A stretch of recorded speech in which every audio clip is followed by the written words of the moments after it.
So in terms of the path back, who should they be getting rid of, or what do you want to see less of or more of? More conservatives and less woke would be good for a start. What does that mean? All right, so in this call, you're going to hear from someone who is avowedly anti-woke and has the confidence to call James O'Brien and share this opinion.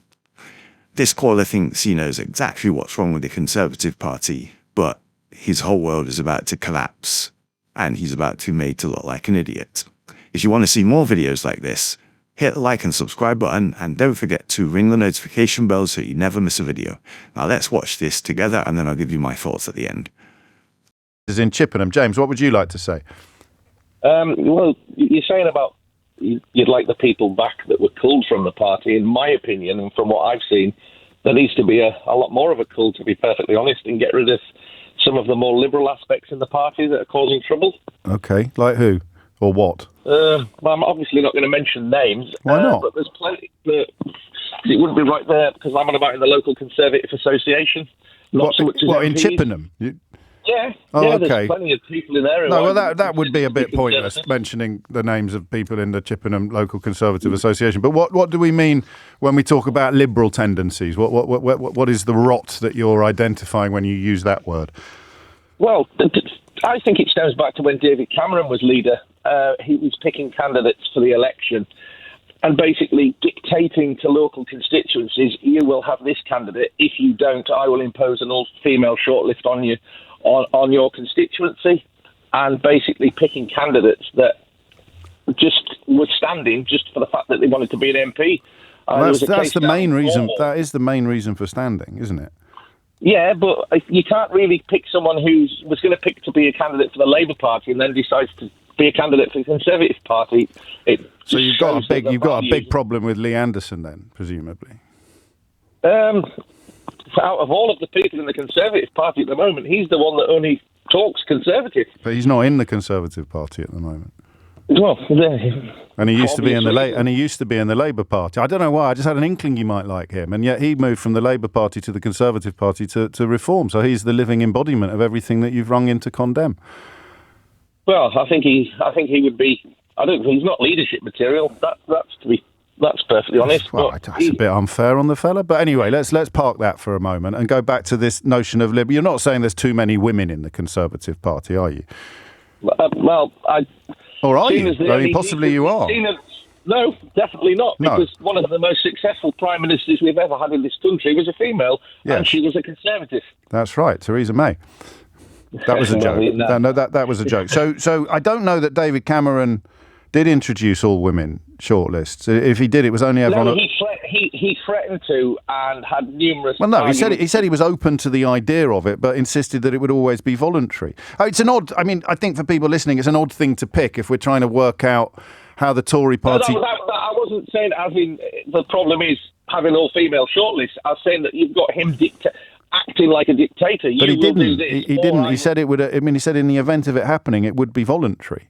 So, in terms of the path back, I mean, the parliamentary party, not the Chippenham constituency party.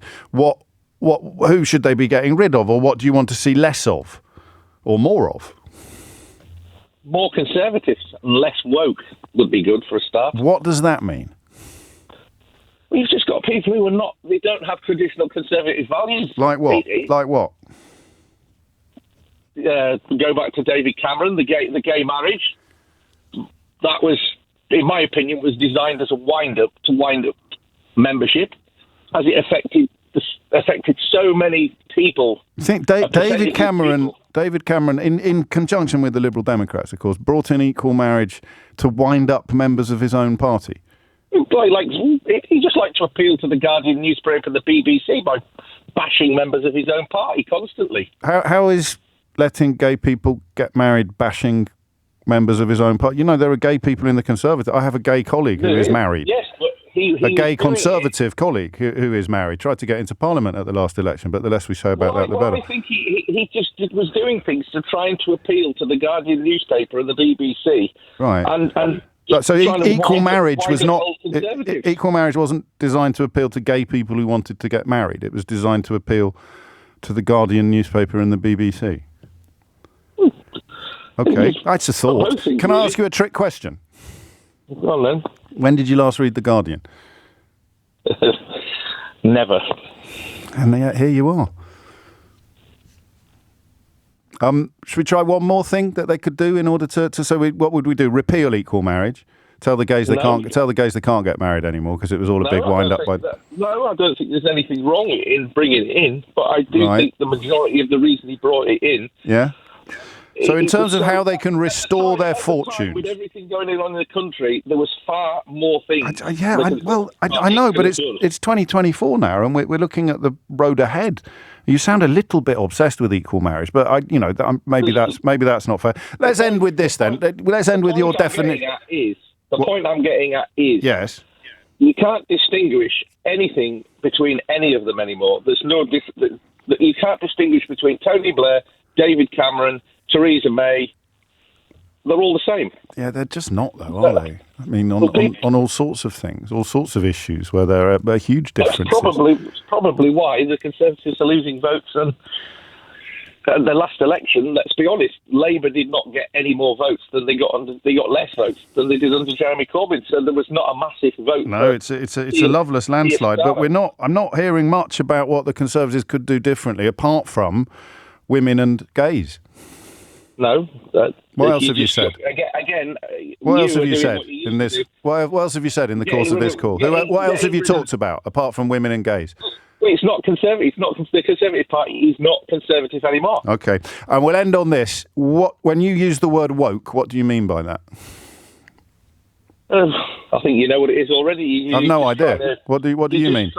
I've no idea. I've asked a million different people. I've never got a clear answer on it. What do you mean when you use that word? Being anti-British. How can it be anti-British? How can woke mean anti-British? You just need to look at the sort of what's going on in schools nowadays. What's that then? Well, you know what it is, James. I honestly don't. I know that when some people in public life shout woke, a lot of people shout how high. But what do you mean? It's like on the other issue. You say that. No, let's not change the subject. What's happening in schools that is woke? You do this all the time, James. I know, it's so annoying. I ask people to define the words that they use on the radio. So what do you mean by woke? What do you mean? Snarling at foreigners. What do you mean by woke? You snarled at foreigners, James. What do you mean by woke? What do I mean by woke? Yes. It's ultra-liberal nonsense. For example? Men can be women, women can be men. Yes. Telling people they can have 46 different genders. What's that all about? So that's it then. It's the transgender conversation. Well, I didn't say transgender. So we've got the gays, we've got the women, and we've got the trans. You've done the hat trick, James. Well, it's 10:49. All right, so let's break down what just happened, because it's a perfect case study in how the anti-woke argument completely collapses under the slightest scrutiny. The caller James starts with these big vague complaints that the Conservative Party has liberal tendencies and needs to be less woke. This is all standard stuff that we heard towards the tail end of the last Conservative government. And James obviously just asked him what he means. And that's the problem. The entire strategy of the right wing in the UK relies on never having to actually define the things that you say. The power of the word woke is vague. It's a ghost. It's meant to scare you, but when you turn the lights on, there's nothing there. And the caller said, you know what it is? That's the classic tell. An attempt to shift the burden of proof. I don't have to define my attack. You should already know why you're bad. And James doesn't let him get away with it. And when he is finally cornered, what are the actual examples? Not economic policy, not foreign policy, not healthcare. It's women, gay people, and transgender people. But of course, this isn't an accident. It's the entire playbook. The term woke has become a respectable sounding container for old school bigotry and prejudice. It's a way to attack minorities without having to say the quiet part out loud. And obviously, Donald Trump has now transformed that to DEI. But James made him say it out loud. And as a result, the caller was completely just demolished. So what do you think? Let me know in the comments below, and if you enjoyed this breakdown, make sure you hit the like and subscribe button for more. Thanks for watching.